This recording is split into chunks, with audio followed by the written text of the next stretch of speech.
badda ayay aaday si ay ugu soo dabaalato laakiin gebi ahaanba waa la waayay. wiig kadib baana meydkeeda la helay.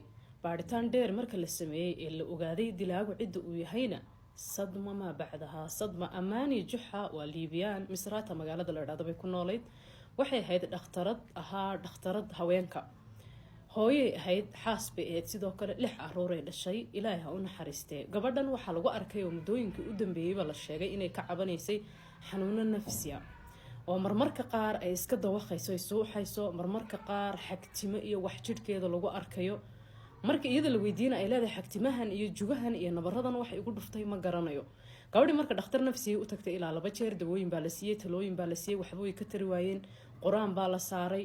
quraan markii muddo lagu akhrinayay kadib culimadii waxay sheegeen gabadhan inay sixran tahay oo la sixray. fasax bay qaadatay. waxay tiri marka waxaan doonayaa inaan aado guriga hooyaday oo familkayga reerkayga waqti iskala soo qaato.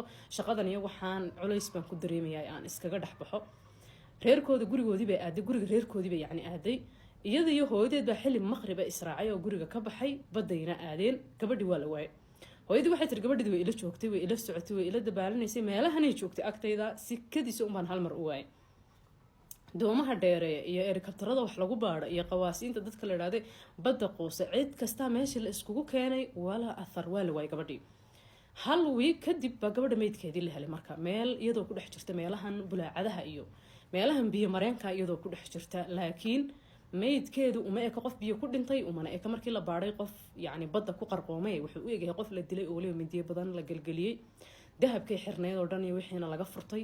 sidoo kale dhegtana laga jaray oo loo malaynayo yacni markii dahabka laga furanayay in dhegta lagu gooyay oo kale. baadhitaan dheer bilaamaha amnigu sameeyeen. gurigoodii baa la yimiday, gurigii baa la baadhay. guriga markii la baadhay guryaha reerka faranjeeradii yaalay mid ka mid ahba laga helayba gabadhan 24 saac inuu meydkeedu ku jiray faranjeerkan. yacni gabadha markii ay dhimatay kadib faranjeer la geliyey oo 24 saac ku jirtay baaba guriga laga helay. 24 saac kadib baa gabadha meesha biyo mareenka lagu soo tuuray.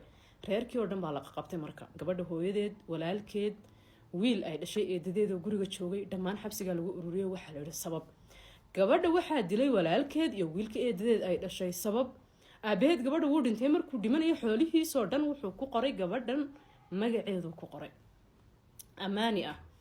yacni sababkaasaa loo malaynaya gabadhu inay u dhimatay, laakiin ilaa hadda sababta lama soo cadaynin. laakiin wiilkii eedadeed ay dhashay iyo walaalkeedba waa la qabtay iyo hooyadeed. dhammaantoodna mar dhow maxkamad ayaa lasoo taagi doonaa. ilaahay hana badbaadiyay. odaygaasi dee wallaahi haddii arrinkaasi jiro wuu qaldamay. inuu hantidiisa hal gabadha ku qoro ma ahayn. caruurtii kale la lahayd baa colaad iyo cadaawad u qaaday. laakiin waxaan la yaabanahay anu hooyadu siday u ogolaatay in gabadheeda saas loo dilo. cajiib.